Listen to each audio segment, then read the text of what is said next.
ghost ship with haunting red sails glides across the boundless ocean. Its captain, a Dutchman bound to an internal curse. A demonic force has condemned him to wander the seas indefinitely without hope of release. The Dutchman is allowed to go ashore only once every 7 years, and during this time, he must seek out a woman whose unwavering love can break the curse and bring him salvation. This mysterious tale unfolds in Richard Wagner's timeless opera, The Flying Dutchman or Der Fliegende Hollander. When the Dutchman arrives on land, he encounters Santa, a young woman with a strong will and a fascination with the legend of the Flying Dutchman. Santa faces a choice between her love for the Dutchman and her prior engagement to another man. Ultimately, it is Santa's determination and sacrifice that offer the Dutchman a chance at redemption. From April the 10th to 14th, 2024, the National Center for the Performing Arts, or NCPA, in Beijing, China, presented this enduring opera for the third time.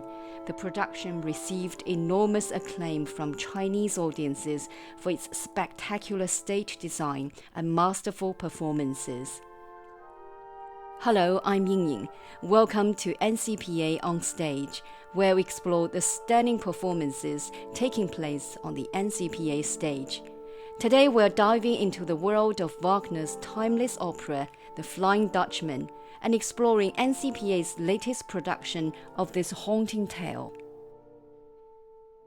Joining me in the studio are esteemed guests from The Flying Dutchman, Mr. Marcus Bosch, the conductor, Mr. Ólafur Sigurdarson, the bass-baritone who plays the Dutchman, and Ms. WEI Lanfen, director of the production department of NCPA. Welcome and congratulations on your great success. Thank you very much. Thank you. Thank you very much. Thank you. I've seen a lot of positive comments and praise on social media these days.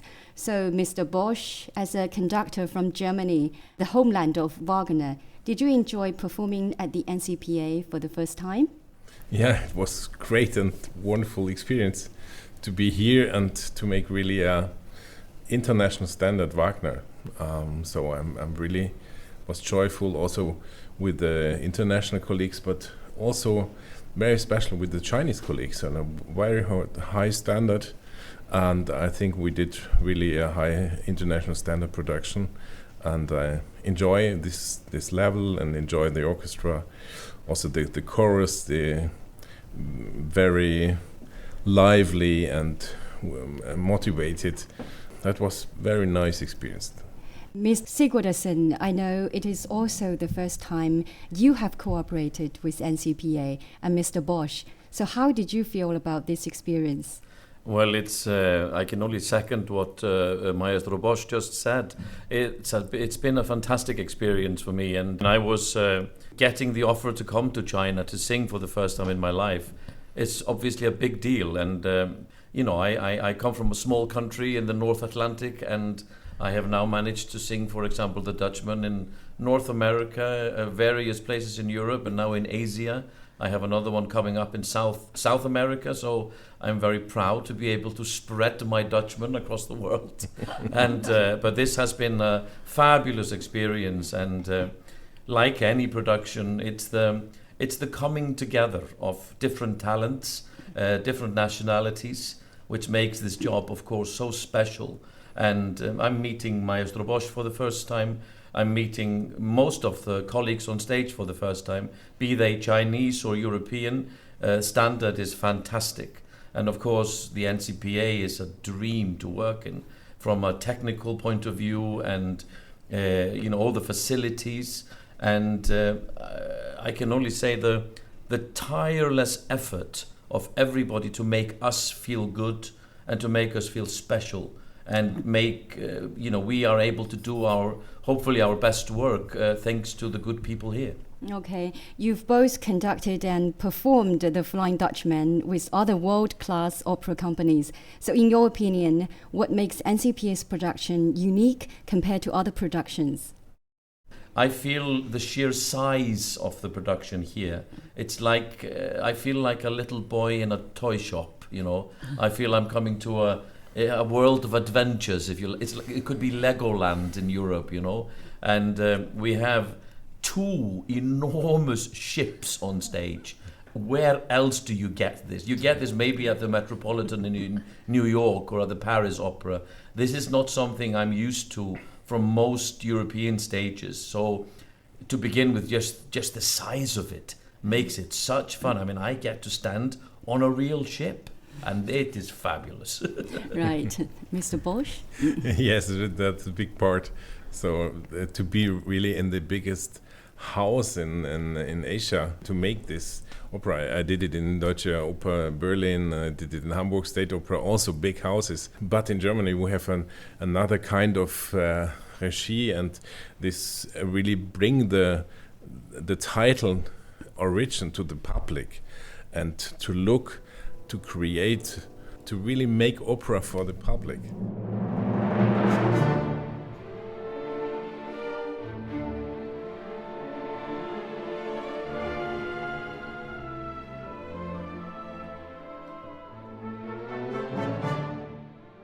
So, Ms. Wei, since NCPA first presented the Flying Dutchman in 2012, and this is the 3rd time you have brought this opera back to stage, what are the changes or improvements in this new production? If I may say there were any change or improvement, I must say, artistically speaking, is the fantastic artists who are sitting next to me. Master Bosch and Mr. Sigurdarson together, you know, they are the fantastic artists that they join us. I think we are lucky to have them in this shortest notice. Technically speaking, yes, there are something has been proved.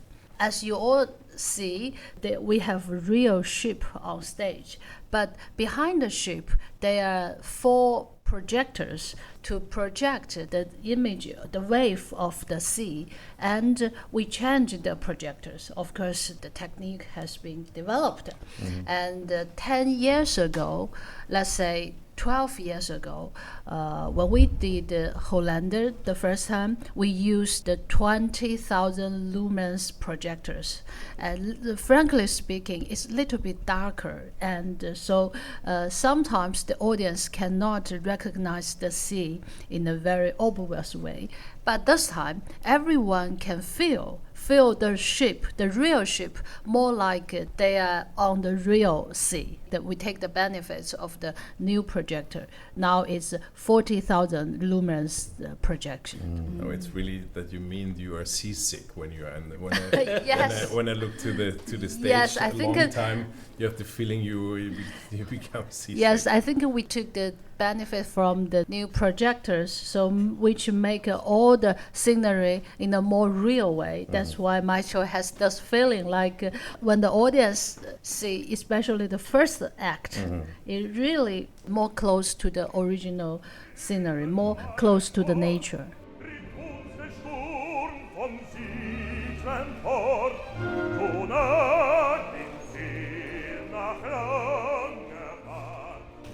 Let's move to another topic about Wagner.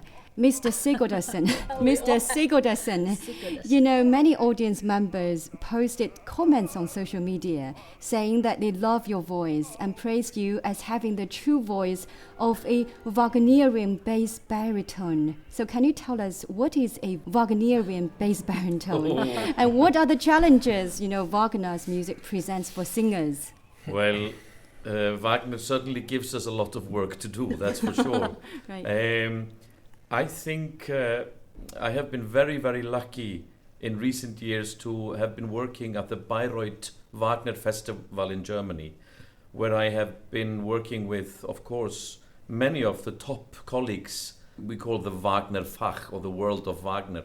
And I'm talking conductors, musical trainers, if you like, or coaches, and of course singing colleagues that you learn from every day during rehearsals, for example.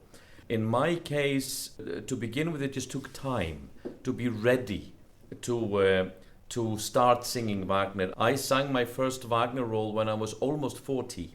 So I think I was 39, in fact, when I sang the role of Telramund in Lohengrin for the first time. And gradually, when I started, I started getting more and more opportunities singing Wagner. And so I think in my case it's been a rather healthy development. The key to surviving a Wagner role is to, I think, respect what he wrote. You need fantastic leadership, like in Maestro Bosch. You need a great team to help you navigate through any Wagner role, like the Flying Dutchman. But it is first and foremost as healthy singing as possible, not trying to manipulate or fake anything. And then it's text, text, and text. That is a key feature in delivering Wagner, because as most people will know, Wagner also wrote the libretto or the text to his own music. This is no less a delivery of text and poetry and storytelling, if you like. If you are instinctively good at storytelling, telling stories, delivering stories, that's a great asset to have for any Wagner singer, because that carries the piece forward. Then there are some phrases that are notoriously difficult. Sometimes you can have a good night and you can have a bad night. All I can say to finish off is that when you have success with a Wagner role, it's incredibly satisfying, and sometimes you feel like you've climbed a mountain, and you feel on top of the world, if you like. Whoa, fantastic.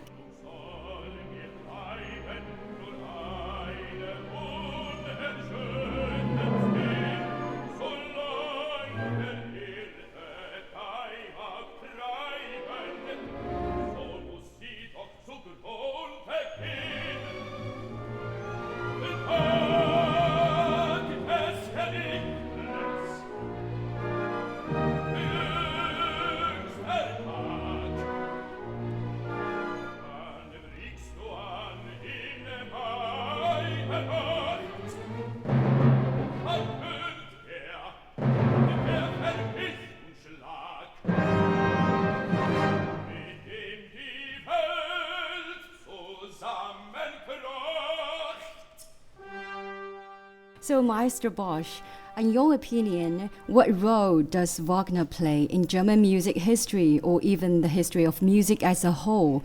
And what aspects of Wagner's operas set them apart from the works of other composers?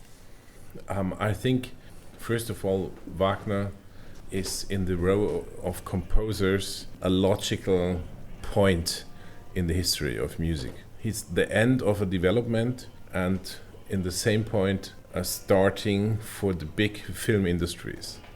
For me, I read Wagner from the past. So a lot of conductors and a lot of fans of Wagner look to Wagner from today back. And the music was manipulated a lot before the Second World War and after to make very heavy German word. But Wagner never heard this music in a heavy way. So the first performance of Wagner, of Holländer, Flying Dutchman, was in Dresden, and there in the pit was 9 first violins and 6 seconds. The orchestra was playing to the stage, not to the public. Mm-hmm. The orchestra sounds much more piano, much less, because the instrument, the period instrument, they are not so developed.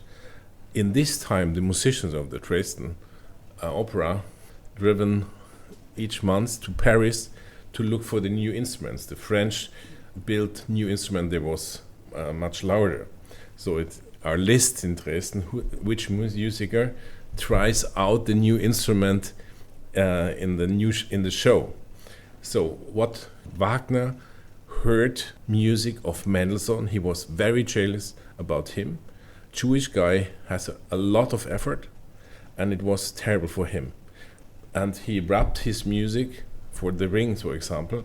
So the beautiful Melusine, the overture of Mendelssohn, it's the beginning of the Rhine, of the Ring, and symbolized the Rhine. And the idea for Wagner, for his whole compositions, it's the part of Freischütz, of the very important opera of Weber.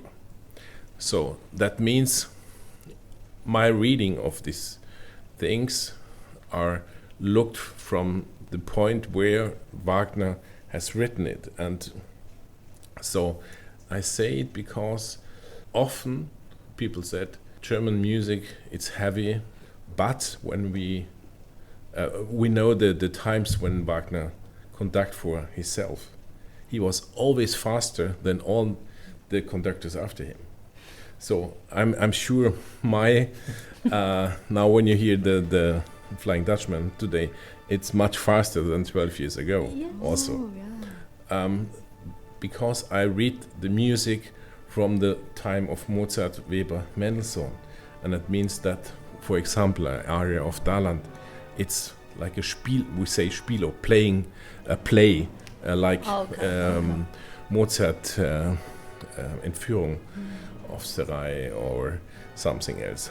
So that means the view on that, it's totally different, but the ideas of Wagner came with the mystic German word, and that's the point of view then of the people. They manipulate this, create a new situation later for all the Hollywood stories of Lord of the Ring, of all these famous film things.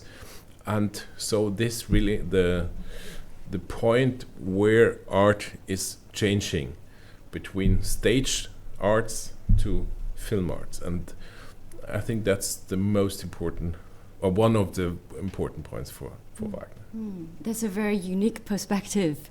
And Ms. Wei, I think the NCPA has brought several Wagner operas to Chinese audiences. In your observation, how Chinese audiences have responded to Wagner's operas over the years? I think the audience in China, they all love Wagner's operas. Of course, I'm a little bit kidding.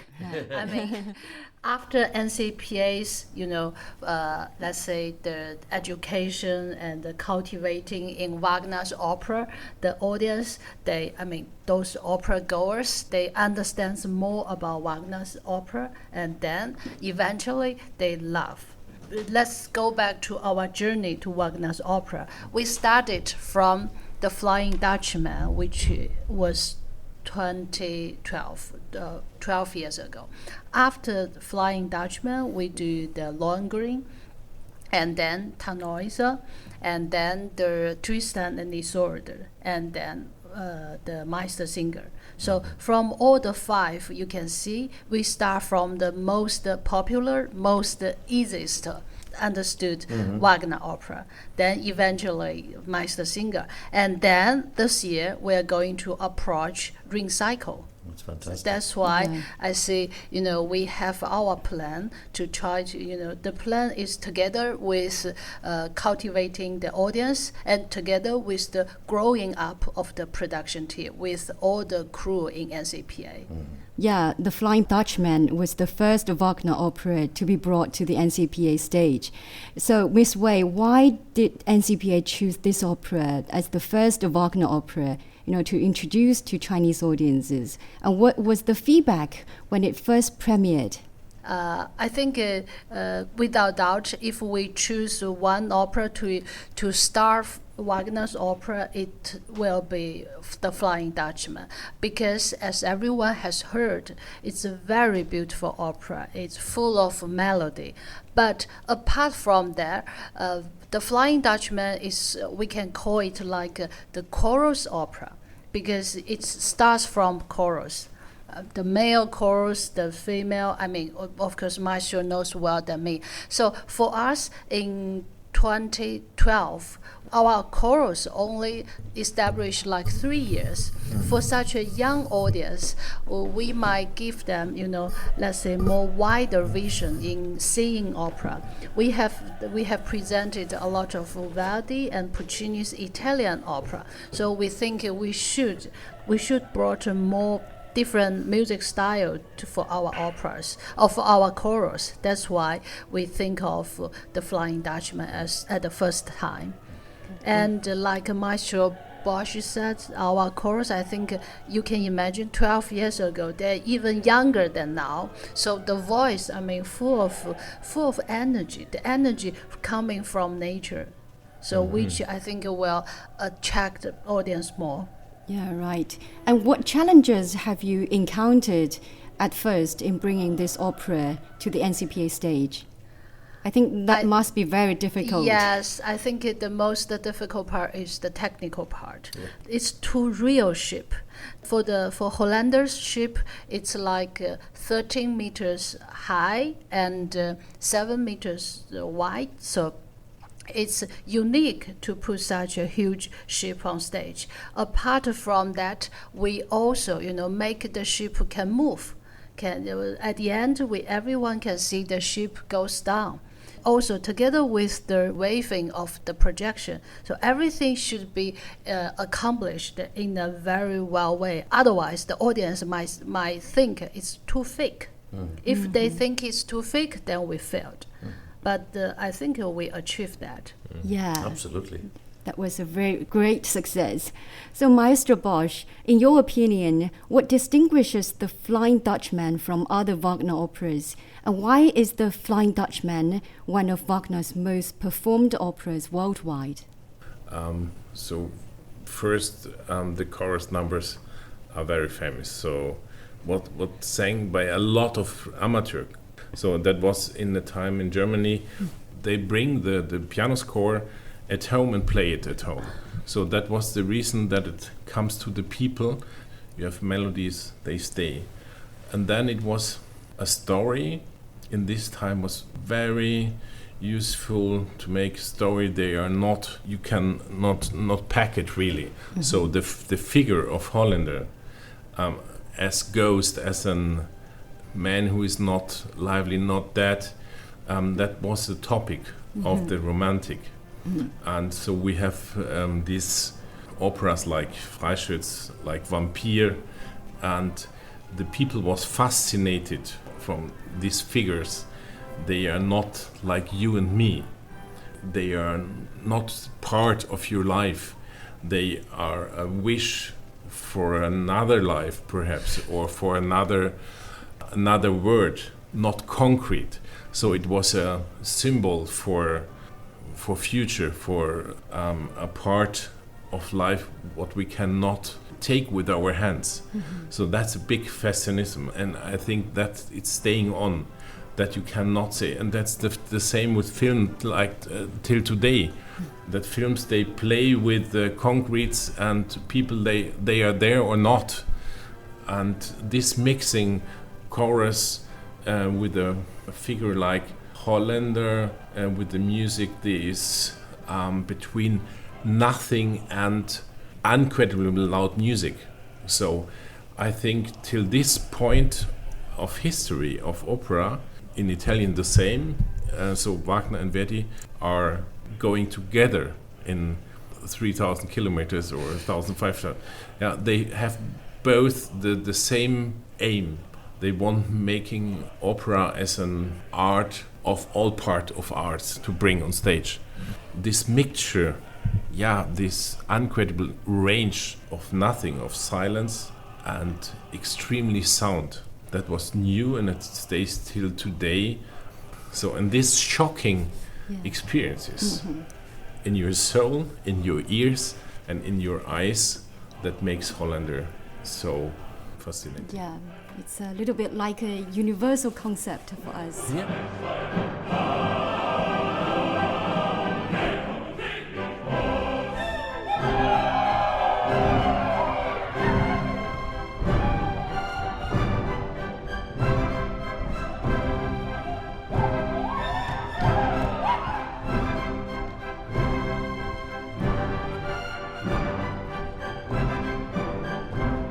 Mr. Sigurdarson, you've played many Wagner operas, such as Tannhäuser and the Ring Cycle, as well as others. And what are the challenges of portraying the Dutchman as a bass baritone in this opera?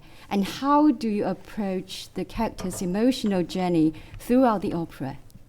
I think, well, in my opinion, it's when you start a new production of the Dutchman, of course, you have to you start a dialogue with, for example, your conductor, your stage director, and your fellow cast members to try and develop both your own character and his relationship with the other characters in the story.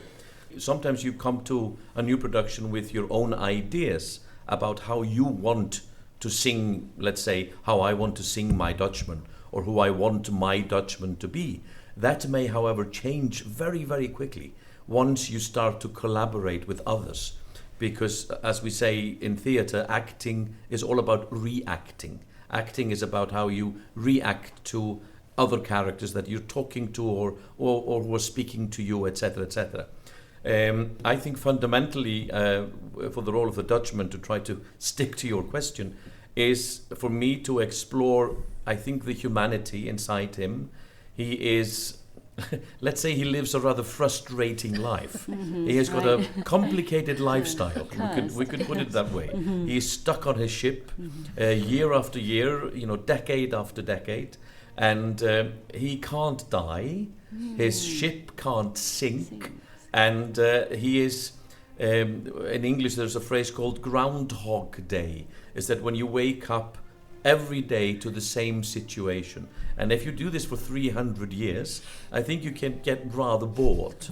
So inside the Dutchman, there is still this fire burning to find a resolution to his cursed life. And I think maybe we all, as human beings, maybe we all have a little something burning inside of us, regardless of what our own life situation is, of wanting sometimes something different. So I find it quite easy to connect, let's say, the Dutchman's or my imaginary feelings to my own. And I come from a nation of sailors, and I'm brought up by the sea, the North Atlantic, which is a very unforgiving piece of water, and it's rough and it's cold and it's windy.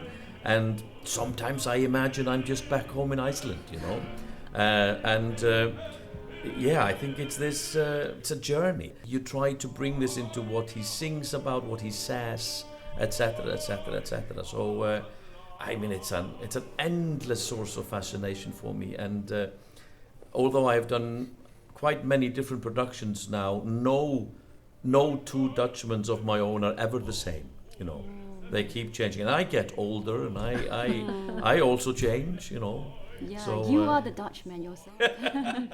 Well, maybe I should get a Dutch passport, who knows? So, Miss Wei, Yes. and the NCPA has been constantly producing Wagner operas over the years.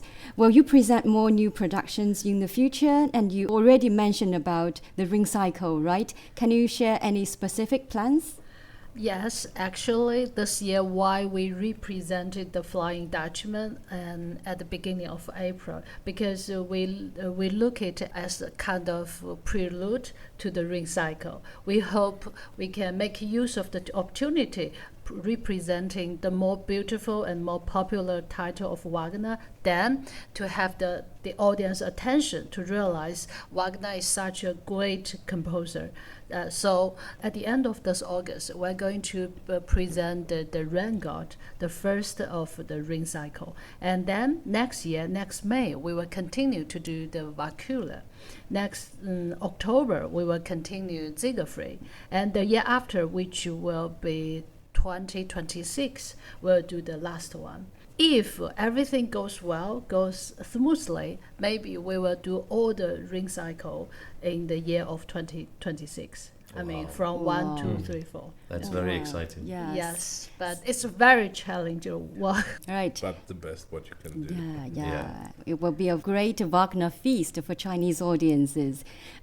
Maestro Bosch and Mr. Sigurdarson, you are both veterans in Wagner operas. Do you have any suggestions for NCPA to build on success with Wagner operas and further engage Chinese audiences? Well, I would just say keep up the good work, you know. Right. And I think you're off to a fantastic start. And, you know, this is me personally speaking. I'm sure Maestro agrees with me. When you just dip your finger into Wagner, your hand goes deeper and deeper. It's difficult to turn away. It is such fantastic music and stories and it's just, you know, everybody come and see Wagner at the NCPA.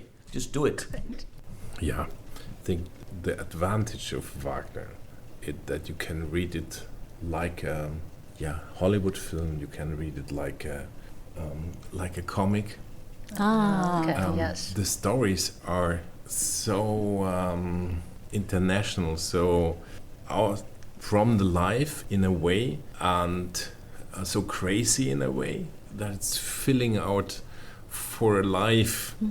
To see it in different ways, and you need time, and that's one thing for me. It's very special with Wagner when you do Tristan and Isolde, my most beloved opera. You lose the time, and this feeling, it's like sailing. So hearing Wagner and sailing is for me pretty similar. Really losing time and not to know where we are in this moment. That's better than any drugs. Okay, thank you to our guests, Maestro Marcus Bosch, Mr. Ólafur Sigurdarson, and Miss WEI Lanfen for joining us today and sharing your insights into NCPA's The Flying Dutchman. It's been a great pleasure talking with you guys. Thank you for having us. Thank you. To our listeners, thank you for tuning in. We hope you've enjoyed this behind-the-scenes look at The Flying Dutchman and have gained a deeper appreciation for the music and artistry involved. Stay tuned for more exciting episodes of NCPA on Stage, where we continue to explore the fascinating world of performing arts. Until next time, I'm Ying Ying. Have a wonderful day.